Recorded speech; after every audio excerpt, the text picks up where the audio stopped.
Great. Hi, everyone. I'm Mandy Medley. I'm one of the co-owners of the new iteration of Pilsen Community Books, and I am so excited that you could join us tonight to hear from two amazing people who have been working hard in the fight for abortion rights, Judith Arcana and Qudsiyyah Shariyf, and to celebrate the publication of Judith's new collection of short stories rooted in her experience as a Jane in Chicago's pre-Roe versus Wade underground abortion services. Hello, this is Jane. If you'd like to purchase a copy of this book through Pilsen Community Books and help support the bookstore and also programming like this, you can do so by clicking on the link in the YouTube video description. At a time when right-wing anti-choicers are using COVID to limit abortion access, and the Democratic presidential nominee, Joe Biden, was up until a year ago a supporter of the Hyde Amendment, which of course blocks Medicaid funding for abortion, and the future of Roe versus Wade seems to be in the hands of a conservative Supreme Court. Organizing for abortion access, and not just keeping Roe versus Wade in place, but fighting for free abortion on demand without apology is as crucial as ever. And the two folks joining us tonight are all at the front lines of this fight for abortion access in different ways, and I'm really excited to hear their perspectives. A note about how this evening will go. First, Qudsiyyah will tell us a bit about the work Chicago Abortion Fund does and the current barriers and challenges they face, and then Judith will read a bit from her new collection. Afterwards, Qudsiyyah and Judith will have a chance to discuss their work together and to answer some questions from you all. So if you have any questions, feel free to drop them in the YouTube chat during the event, and I'll read them out when it comes time. And I really, really, really, really encourage you to support the great work that Chicago Abortion Fund does. You can learn more about what they do and, more importantly, donate to them via their website, chicagooabortionfund.org. And now, without further ado, I'll introduce tonight's guests. Qudsiyyah Shariyf is a fierce advocate for reproductive justice and an aspiring birth worker. At the core of Qudsiyyah's passion for reproductive justice is an understanding of all people's inherent worth and a sense of duty to ensure dignity, respect, and empathy for all. Her reproductive justice journey began in the summer of 2016 when she served as an access counselor with Women's Medical Fund in Philadelphia, Pennsylvania. During her undergraduate career at the University of Chicago, Qudsiyyah founded Project Reproductive Freedom, a student advocacy organization dedicated to raising awareness about reproductive justice issues and supporting local reproductive justice organizations in the Chicagoland area. Now, as program coordinator at Chicago Abortion Fund, Qudsiyyah is funding abortion and building power, striving each day to embody an unapologetically Black, queer, feminist, and anti-capitalist politic. Hell yes. I'm so glad you're here tonight. Thank you. Judith Arcana is a Jane, a member of Chicago's pre-Roe underground abortion service, and has been writing and teaching from the roots of that experience ever since. She writes poems, stories, essays, and books, including a much-loved biography of Grace Paley's life stories, and the poetry collections What If Your Mother, Fourth Period English, The Parachute Jump Effect, Announcements from the Planetarium, and Here from Somewhere Else, which received the Editor's Choice Chapbook Award from Turtle Island Quarterly. She hosts a monthly poetry show on KBOO Community Radio in Oregon, and you can listen online anywhere, anytime. And born and raised in the Great Lakes region, Judith has lived in the Pacific Northwest since '95. And for more information about her work, you can visit her website at juditharcana.com. All right, and now the boring part's done, I'm going to hand it over to Qudsiyyah to talk a little bit about the work that they do at Chicago Abortion Fund. Thank you, Mandy. I'm really excited to be here, and it's weird to not be looking at people right now. But again, my name is Qudsiyyah Shariyf. I'm the program coordinator at Chicago Abortion Fund. I use she, her, and they, them pronouns. And I'm just going to talk a little bit about what Chicago Abortion Fund does, the organization, and a little bit about my role and what we're seeing on our helpline. And yeah, just abortion access in our community. So Chicago Abortion Fund is a reproductive justice organization, and we provide financial, logistical, and emotional support to folks who are seeking abortion care in Chicago and Illinois and throughout the Midwest. And we also are involved and do our own cultural and political programming to highlight the framework of reproductive justice, and we really aim to become a political home for folks who are invested in fighting for reproductive justice. And we also do other like programming specifically for folks who've had abortions. We're really intentional about centering people who have had abortions, and also centering later abortions in our work in busting abortion stigma, which we see really impacting abortion access and people's, ability to live dignified lives. So in my role as program coordinator, the main thing that I do is operate our helpline, which is open Monday, Wednesday, Friday from 3:30 to 6:30 p.m. So if someone is seeking abortion care and they are wanting or needing, financial support to pay for abortion, which can be really expensive, they can call and leave us a message. And either myself or another staff member or our really amazing and dedicated volunteers make calls back to folks to figure out funding and support them, whatever they decide. Most of the people who are calling us are have made their decision and are determined to get the care they need, but we also, although we are not counselors, do try and provide resources and support for regardless of what somebody's decision is around their pregnancy. Want to say that. What else do we do with the helpline? That's the main thing that I do. Is running our helpline is a big project, and I'm really blessed to work with our volunteers who are the fuel and lifeblood, whatever that saying is, of the organization and our work. To highlight some of the things that we've been seeing on the helpline recently, and also just the increase in capacity and need that we're seeing, capacity that we have and need that we're seeing. But in 2019, CAF was able to fund over 800 people. And in 2020 alone, so we're in July now, we've already funded over that amount. So we have been seeing an increase in need, and we are able to meet that need, which is really great for us through peer-to-peer fundraising as well as grants. But I also wanted to highlight that pulling from our helpline stats in June, of our grantees for the month, over 72% of our grantees were from outside of Illinois, either getting care in Illinois or getting care outside of the state. We have been able to support more folks outside of Illinois. And that's not to say that everyone in Illinois is finding it easy to access abortion, because that's definitely not true. But that stat was really surprised me, because that's the highest it's been in 2020 and since I've worked for the organization, I think probably in its existence. And lastly, I just wanted to uplift some of the other things and barriers that folks are facing on the helpline related to legislation.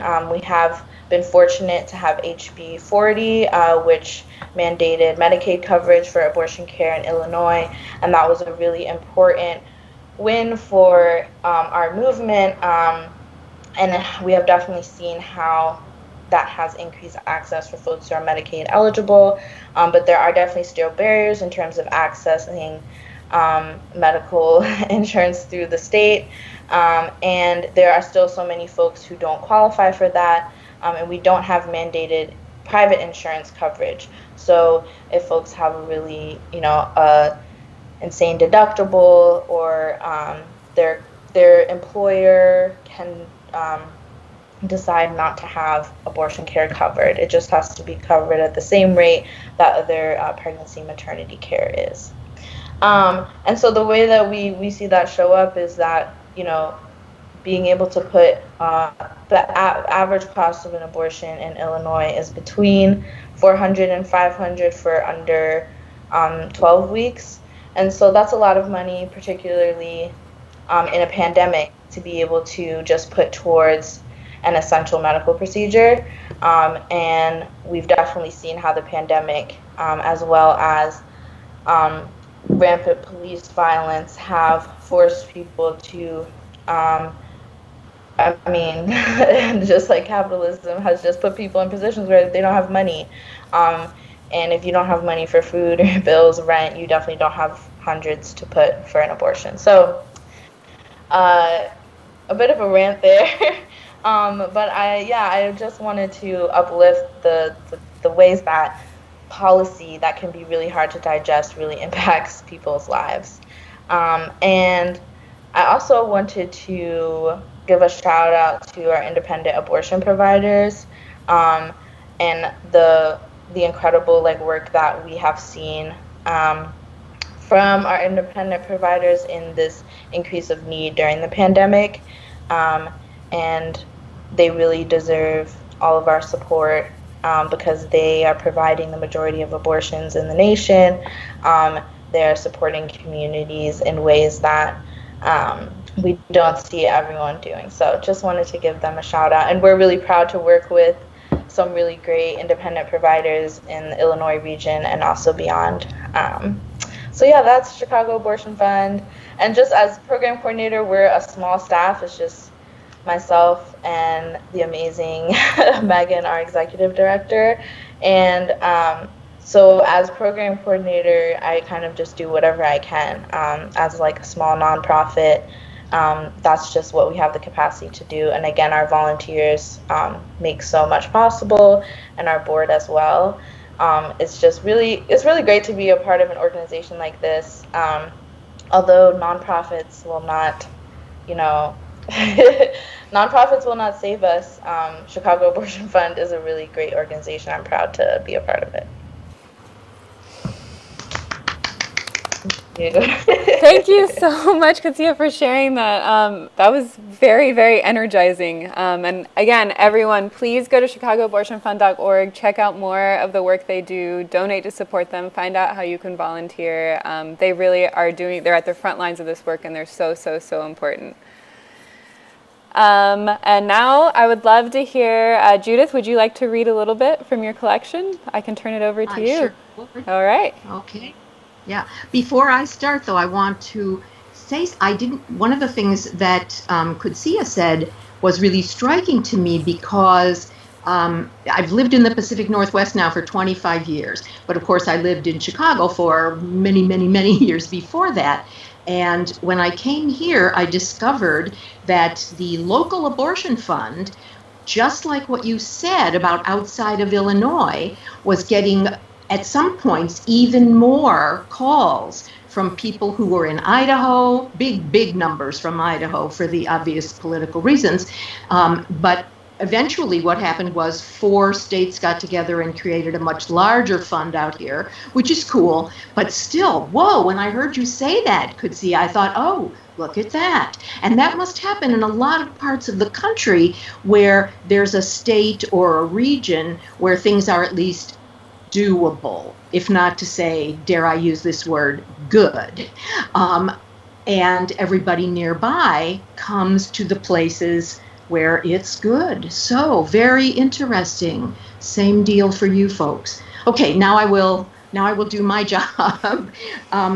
So as Mandy told you all folks, my new book is a fiction collection, linked fiction they call it, in the lit biz, because these stories are not just all a bunch of different stories, they have links between and among them. And the story that I've chosen to read, or I'm not going to read the whole thing, it's much longer, but the story that I'm going to do my set of minutes from for you all is called Keisha and Joni and Jane. And I chose it because it's about a time when a group of young women seek out and search and find a group of old Janes, people like me. And the young ones, people like Qudsiyyah, do their homework, and they, the story tells about how they're able to make this happen because they're so smart and tough. And the scene that I'm going to read now is one in which the older women are telling some stories that they've been asked to tell about various kinds of abortion history in the United States. So here's one of the Janes who is at the time that this story is happening probably in her mid to late 60s. She's the first one who's talking. Also, when I wrote this story, which was, not yesterday, I was writing it for after Roe is overturned. So that's the time and I don't know the year, I don't know the minute, but these folks are together in a post-Roe moment, shall we say. Okay, here we go. Lucy says, I learned in the late 70s, maybe 79, learned suddenly in one night how different it was, how it had already begun to change. Different from Jane time, before and when Roe was decided, and different from that tiny time, only a few years, when abortion was available to everyone who chose it, legal and safe in the US of A. In those few years, it was actually a little bit around 3, in those few years before the Hyde Amendment, Janes were invited to talk all over the place, mostly colleges and community groups, but high schools too. I once talked at Mother Garin, a Catholic high school for girls, about women's health and sexuality. The teacher, a nun, was right there with me. Then, this night I'm going to tell you about in the years when the antis were bulking up their street power after Hyde. Students invited me up to Madison to talk about the history of contraception and abortion access. This was when I, not just me, lots of us, still didn't realize the antis were going to get such an insane amount of media coverage for every move they made and every word they said. And we sure never guessed the coming rise of right-wing radio. So I was really surprised when I got off the bus at the Student Union building, and the first thing I saw was a line of people waving signs protesting me being invited to talk. The protesters didn't know who I was when I got off the bus and went through their line to go inside, so I could walk slowly, read their signs, and listen to what they were saying. I even took one of their leaflets. When I read it, I was shocked at the ignorance, or maybe it was deliberate lies, and I was blown away by the rhetoric. They were scary, and I was scared. Later, when it was over, they did know who I was, since some of them came in to listen and yell at me. So the students who booked the talk and hung out afterwards, we had Wisconsin beer in cans and potato chips in little bags, your typical student refreshments. They actually formed an escort to walk me to the bus stop. And they waited with me. One even got onto the bus with me, and they all stayed on the sidewalk till the bus pulled away. Those kids were great. They were so strong, so into being my bodyguards, my security team. Why I'm telling this is to say that experience with their malevolent presence was crucial education for me. Cops and counter-protesters at anti-war rallies had never made me feel afraid the way those people did. Really, I felt, when I walked out onto the sidewalk, kind of a concentrated hating, and their screaming was strange, crazy, and robotic, repeating canned slogans and Bible phrases. That was my first time, and it was early. It was the beginning of their move into terrorism. Then Claudia says, yeah, it was definitely different for the Janes. We knew we had the backing of the majority of the people. The population of the USA thought so differently then. That's why Roe could be brought to the court and could win in 73. For us, the hardest thing was probably getting all the necessary connections, knowledge, and skills. For you, maybe the hardest thing will be getting to use them. Then Betsy says, I bet one hard thing will be knowing, by women's intuition, I suppose, which pregnant woman is a spy working for the antis, which one coming through is wearing a wire. It was no romance then, sure as shit it won't be now. Our phones were tapped, like capturing your email, hacking. In fact, it's way more dangerous now. It's a lot less possible to be secret and private 50 years on. That's for sure. This ain't no adventure with private for-profit prisons and legal torture and the Roberts Court. Here in the USA version of Weimar Germany, sometimes in these past few months, I think I'm crazy, literally out of my mind to be planning this. Keisha groans and puts her head back like she's searching the ceiling for an opening, a ladder going up and out. It may be we'll do this totally offline, Joni says. Seriously, we may have to do this off the grid. Spoken words only. Meeting people outside, face to face for everything. Deeply old school. Historic. That'll make big work. So you can tell what they're planning, my girls and my ladies here.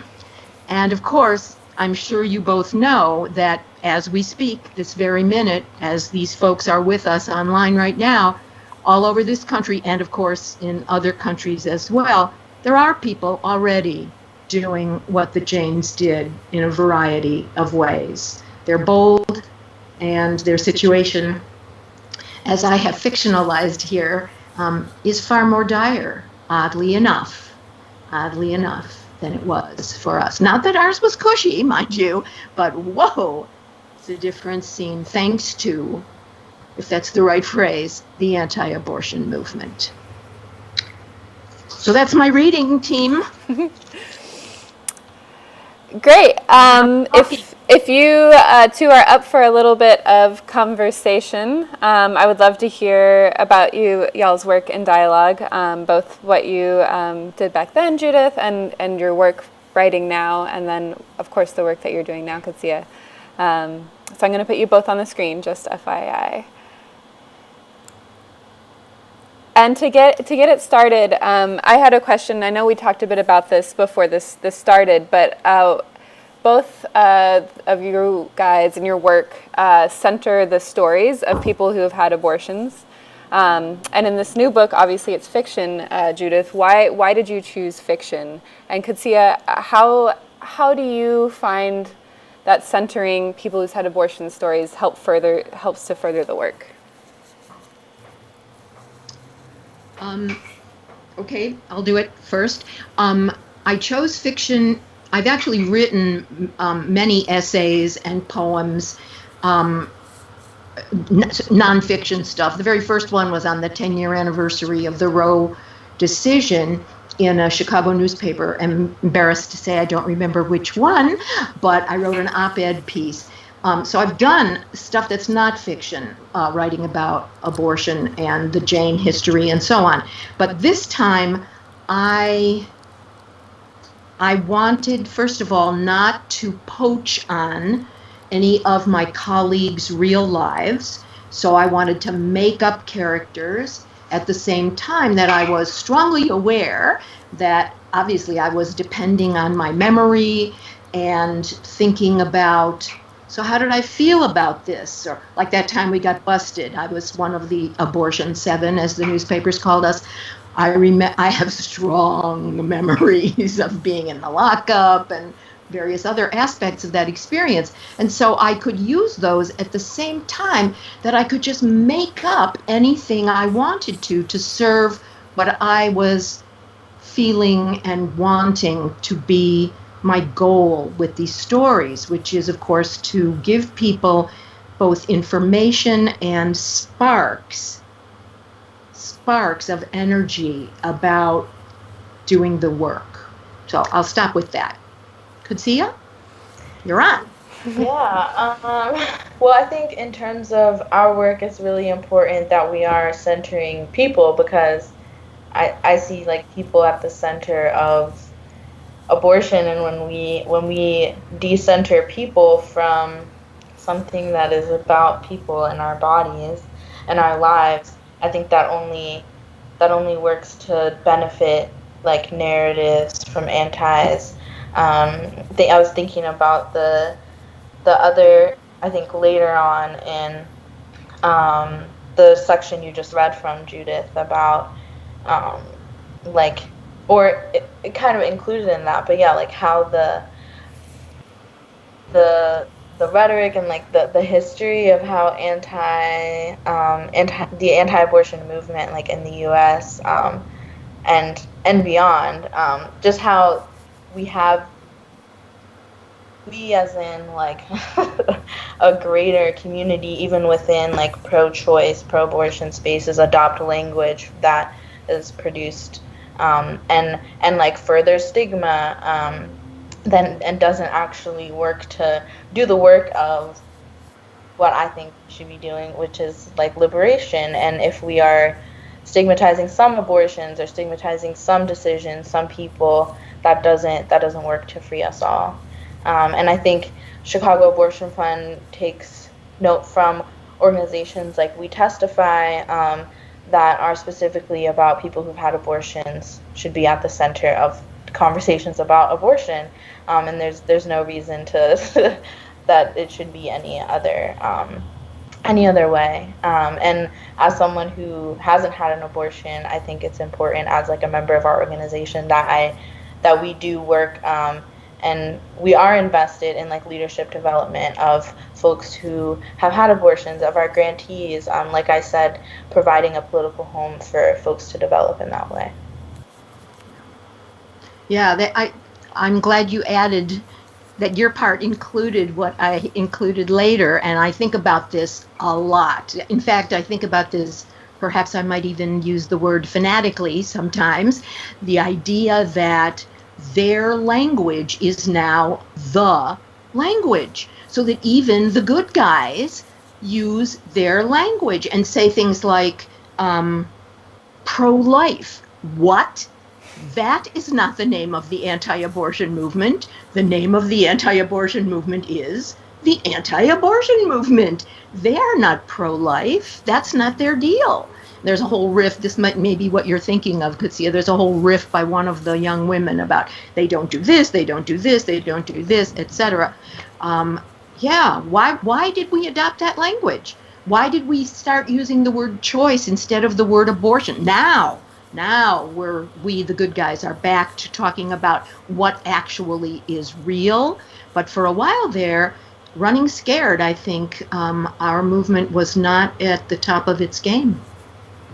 Yeah, I mean, the antis they're organized, they have money, and I think Yes. the issue of like language and how the language that we like adopt or are told to use is reflected in other like issue areas as well. If you think about systemic institutional racism and interpersonal racism in this country, the ways that we just renamed like the slave patrol to be called police, and the ways that we talk about protecting and serving, like that language is really specific, and it's meant to elicit something specific, just like anti-abortion people labeling themselves as pro-life is meant to, get at us in a certain way. Yes. Yeah. I have a question for us. It's the kind of question that I've been asking myself since, what is it now, March, and that is just our thinking about the relationship between the COVID pandemic and abortion, the generic, everything connected to it.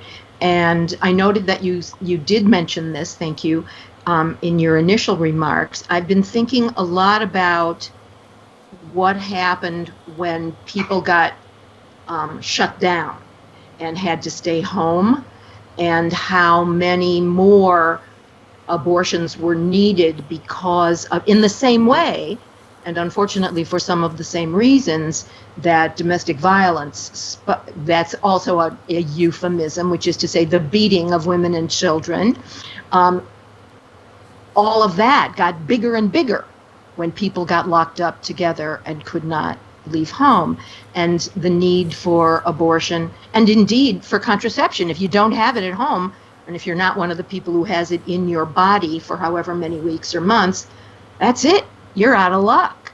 So I'm sure you've thought a lot about this as well, Qudsiyyah, but the numbers, I'm guessing from what you said in your earlier remarks, are directly related to the pandemic in these last 4 months. No? Would you say that? What's your thinking? Yes, I mean, I'm hesitant to like say anything. I don't like absolutes, but I mean, I've definitely been trying to look at like our numbers and see what kind, like if there are patterns. But I mean, just generally more people calling us and more need. And I think there was kind of like a lull point as well. And I think we have kind of anticipated that folks, put off however long they could pursue care. We definitely supported folks who were having to navigate being at home and an unsafe situation and needing to find a way to get out of their home, to get to their appointment, to get to multiple appointments. And we actually just did Abortion 101 under COVID-19 with Midwest Access Project, a webinar, and we were talking about how, what safety and privacy looks like in people deciding which method of abortion they want to do.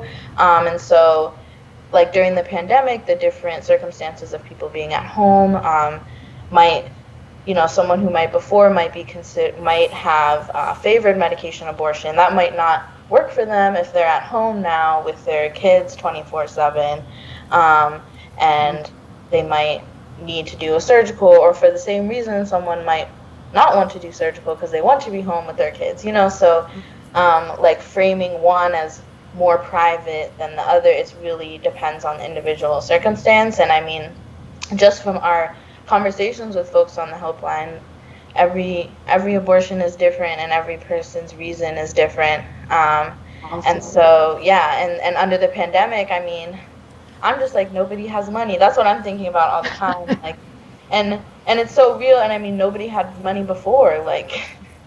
So now nobody really, really, really has money. Yes. Right. Yeah. And it's just, there's no end in sight. So, we're thinking about how to build capacity and build sustainability. But it is, I mean, I definitely just feel like I'm like trying not to, it's hard to just not think about abortion work all the time. Like I was definitely, like you said, Judith, just like laying in bed, I feel like I'm tortured by like, what next is going to happen that's just going to be all just send people to us. I wish that we didn't have to exist, right? That's what my boss, Megan, is always talking about. The goal is that abortion funds don't need to exist. The state should be funding abortion, should be funding all healthcare, and like we should be out jobs, but we're not right now. So. No, but it's the idea, and we like that idea, and we need to keep that idea in our foreheads or some phrase like that. Yeah. You guys are getting lots of love in the chat. Just want to let you know, everyone is so grateful for the work that you're doing. And we have a question. Is it okay if I go ahead and ask for you both? Sure. Someone asked, how can we best support abortion as people who haven't had one, and what does virtual support look like? Well, one thing that you could do, I mean, is checking out, I think it's on our website, but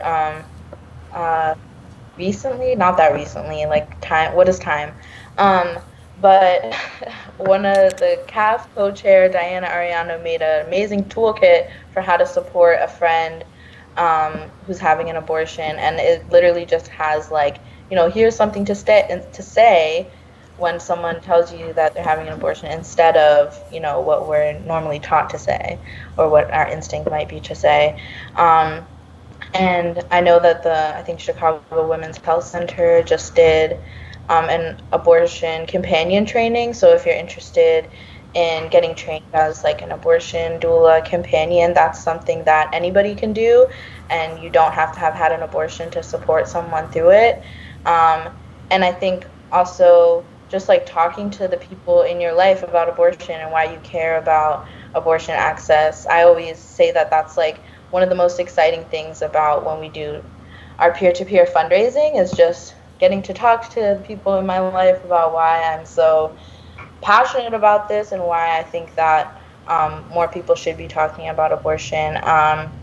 You can become a member of the National Network of Abortion Funds and anchor with your local abortion fund, and that would give them like access to you as a supporter, and you also get a t-shirt that says everyone loves someone who's had an abortion when you become a member, and there's more swag down the line if you stay committed.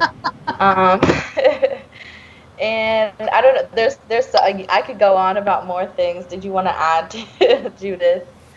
Well, those things, of course, I say, yeah, I second that motion.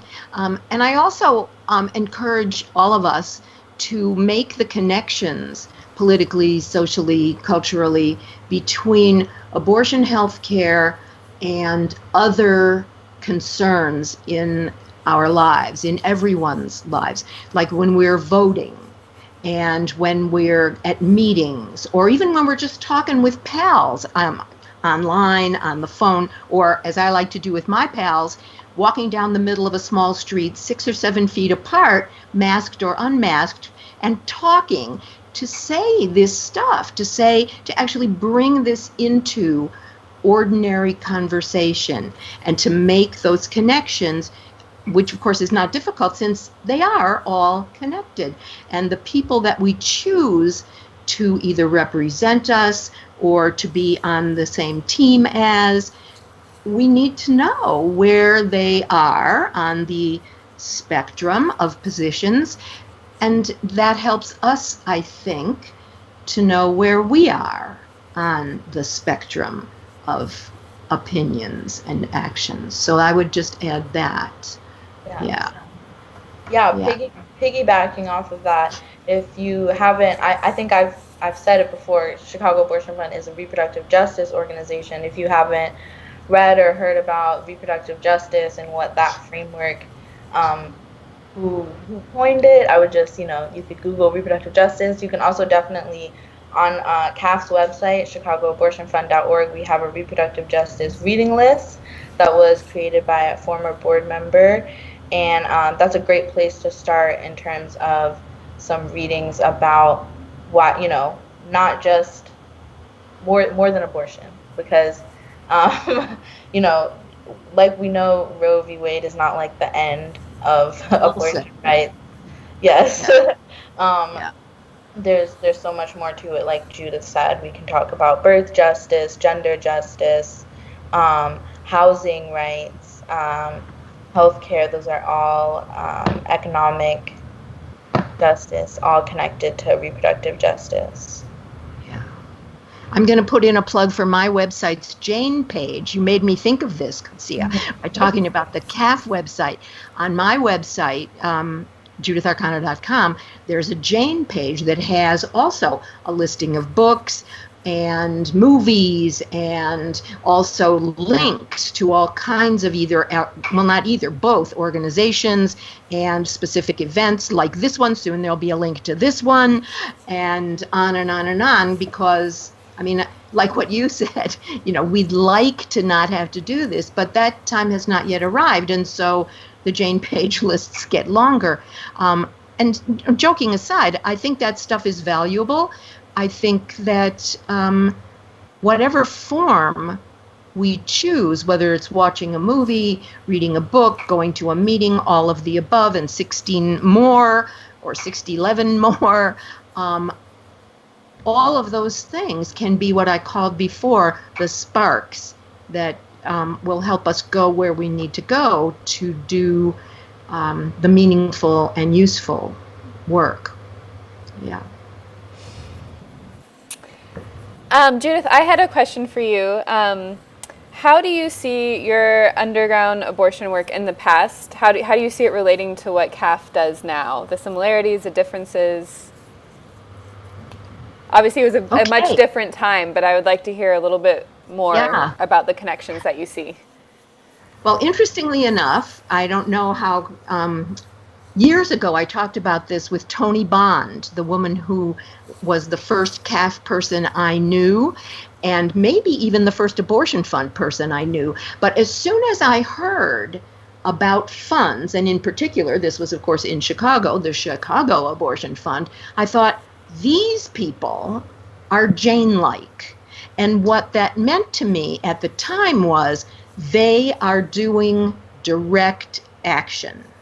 They saw that there was a need and they said, okay, what am I going to do about that? I mean, obviously they first cared about, I mean, we see needs all the time, but some of them make us act and fast. And I thought, look at this. It's quite different. And yet that impulse, that impetus is quite similar. And I said that to Tony 1,000 years ago, whenever that conversation took place. I think it was in a meeting room. Probably you all aren't even in the same location. But anyway, we laughed because you might not think that. But that's the first thing, Mandy, in answer to your question, that came to my mind when I began to learn about funds. And then, of course, I learned about the National, and I went to a couple of their conferences. I have a threadbare T-shirt from 2005, with all the lists on the back. Actually, the lists are on the back. The front says, "Abortion, a matter of justice," which was like news to a lot of people in 2005. Anyway, so that's one connection. And another connection, I think, with the Janes is that there's something about being willing to go farther along a notable trail leading to whatever the cause, the purpose, the goal might be, that I think that the Janes and the CAF people have in common. It's not office work. It's not even, in the case of the Janes, not just because we were underground, overtly common clinic work. There's something about the spark turns into a kind of passion and willingness to go farther. I'm going to have to look this up, I guess, but not right now. Anyway, to go down that road with a lot of emotional force propelling us. And I felt that very strongly initially, as I say, with CAF, because at the time I was still a Chicagoan, and so they were my local. And, well, just that. That's enough of that. Mm-hmm. That's my answer. That's great. I hope I answered your question. No, that was great. That was exactly what I was looking for. Thank you. Okay. I was wondering if you would both be willing to talk a little bit about the Supreme Court decisions and what, if any, the cases are constantly being challenged in the court, and this seems to be the way that the right wing is trying to challenge Roe versus Wade, is through these Supreme Court decisions. So what, if anything, do you think that how do they relate to action on both of y'all's part? Yeah. You want to go? Can you clarify what you mean by how do they relate to action? Like, what would CAF's response be? What does CAF see that we need to do in order to help carry on this fight with the Supreme Court? Yeah, I mean, I think we're generally of the belief that the Supreme Court isn't gonna save us in the end, no matter what. So, we are grateful for this, what I see as like a small win, but like we needed this decision. But I mean, the same decision, we got the same decision for right ago, so it's not really news to us. But I mean, we're nervous, obviously, with what the Supreme Court looks like now. But again, right, they're not gonna save us, and our work, the need for our work, is going to continue. Whether Roe is standing or not, like, there's going to be abortion funds, there's going to be abortion providers. People are going to have abortions. I mean, when we're committed to a future where people can do that dignified, and yeah. So it's kind of like shrug from me, but But that would be my like official CAF answer, I guess. Well, and I think as two people who are both engaged in the movement on the direct action front, I think that's right? Like, you're going to keep it going no matter what the Supreme Court decides. Exactly. Just as I said in the answer to your previous question, this is going to keep going on. I was thinking about, I think I sent this to you, Qudsiyyah. I got a note from a colleague about the organization SAS, and their, here's a link, people, abortionpillinfo.org is the link that's of use. Here we are, in a time when these totally righteous and knowledgeable people who have access to needed are online, and they are going to help to make the good stuff, the useful stuff, the valuable and necessary stuff happen. And whatever the Supreme Court does, that at any time, that is still going to be true. One of the things that I think about, perhaps because my work in this realm began as a felon, a person who was from the jump breaking the law, I don't know, but the court is just not, it's quite similar actually to what you said, Qudsiyyah. That's just not on the list of things to think about. The things to think about are, if you want the pills, here's one link. There are other good ones. There are bad ones, so you got to be sure you've got the right ones. If you want help with funding, there are these funds. If you want underground providers who are underground because where they are, overground is not possible or even in existence, you need to be able to find these things. And the court is really what it serves as, barring some just astonishing miracle, which ain't going to happen under this administration, with Justice Roberts running the scene. Without that, I lost the beginning of my sentence there. Well, anyway, the court's relevance is not strong. I guess that's what Qudsiyyah meant by the shrug concept, Yeah. Some of them are wonderful people. The good guys who've been on the court over decades.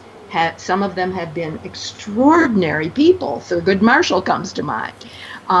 So I don't mean to be disrespectful of the life and work of some of those people.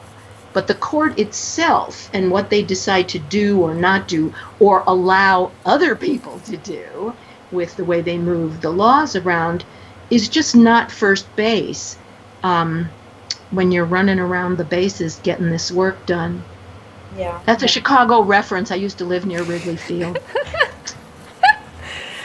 I will say that's like, not to say that CAF isn't invested in like other policy and advocacy work.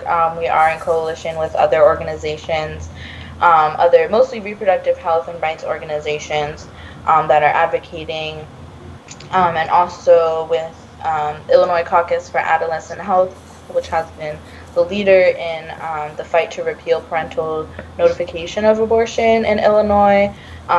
So like Illinois is not an abortion haven, and I think it's important that we uplift that, and also uplift the fact that young people in particular are targeted across the country in terms of their reproductive rights.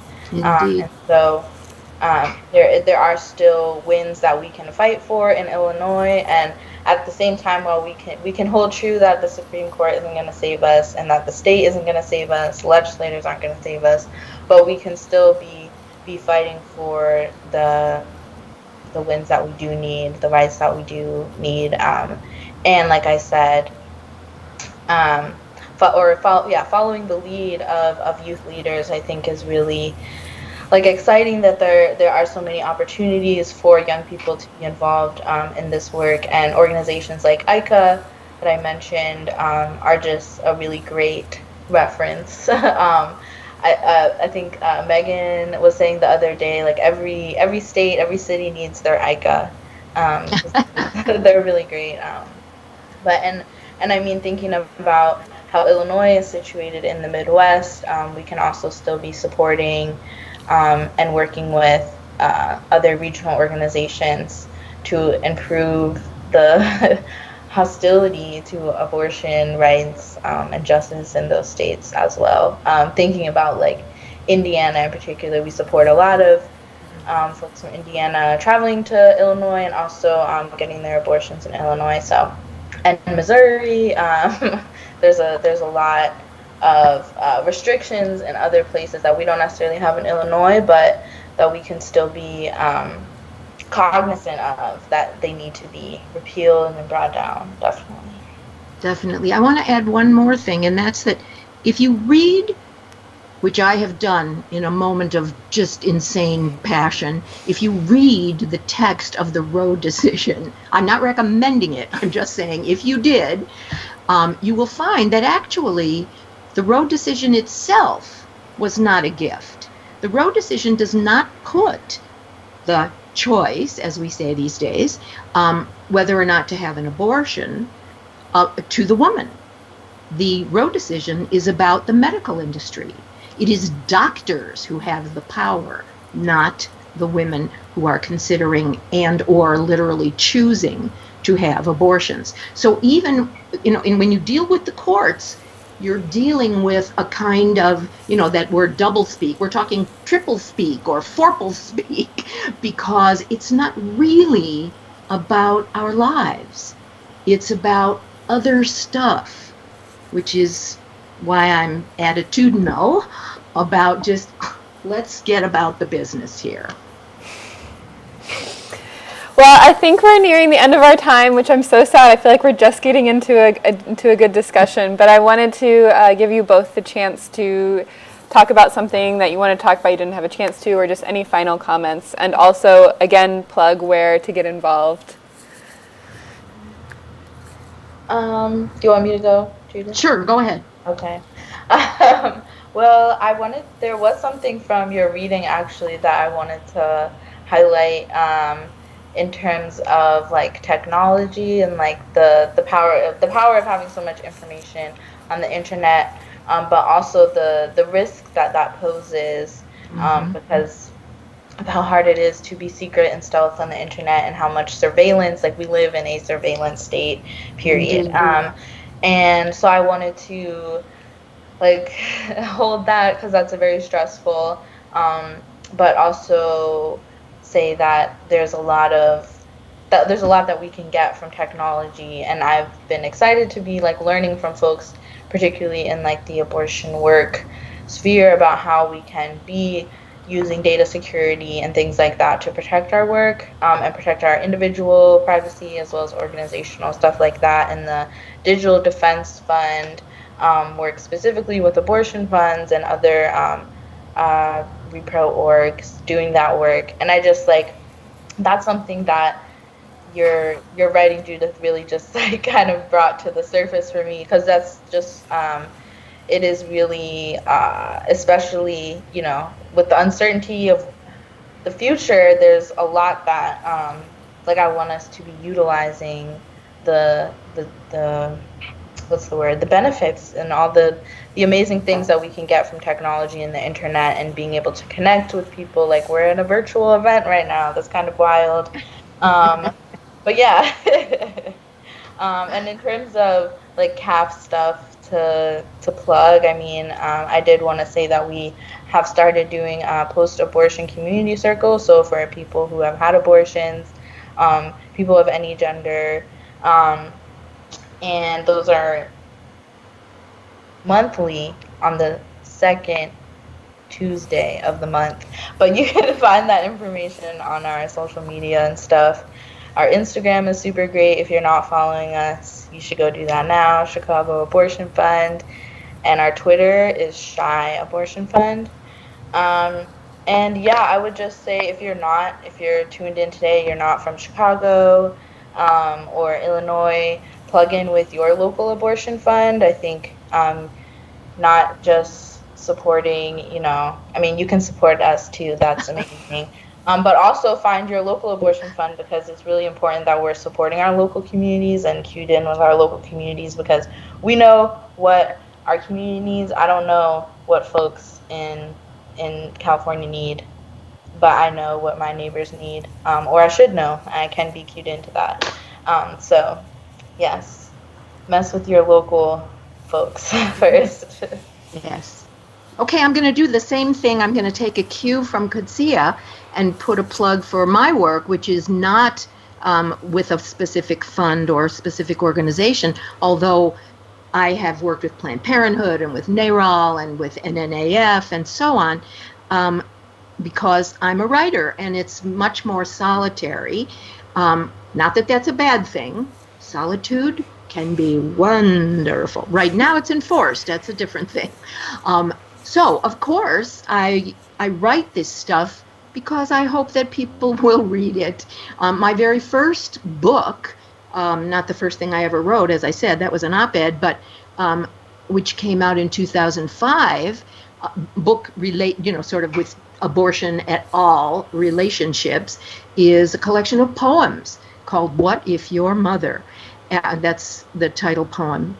And now, of course, this one, Hello, This is Jane, plus the others, but particularly in terms of our concerns, making art for political reasons is a very important concern of mine. And many, many other people, if they play the tuba, if they dance, if they paint walls, whatever, we want to be able to use the art that or arts plural, that we love and have skill with in order to do the kind of work that we think could be of value, could be useful in the world, and certainly in this country, which is in such dire need in these times. So my pitch is about that. My books and the books of other people as well. Like I said, there's a book list on my Jane page, and then of course, hey, personal plug, there's a writing page with all my books on it. So see what you think. If you feel that this conversation has been valuable for you, that what Qudsiyyah and I are talking about leads you to think, oh, I'm going to follow up on that. So her suggestions and mine, the organizations, the actions, this stuff, as she eloquently pointed out, it's available. So check it out. Yeah. Yay! Well, thank you so much. This was such a wonderful event. Again, I'm so energized, and I admire you both for the work that you do. Thank you so much for taking the time to be here tonight. And again, this is Judith's book. Hello, this is Jane. You can buy it on our website. And please, please, please visit ChicagoAbortionFund.org and support the work that they do. And with that, I'll tell everyone good night. Thank you. Good night. Goodbye. I'm clicking this off.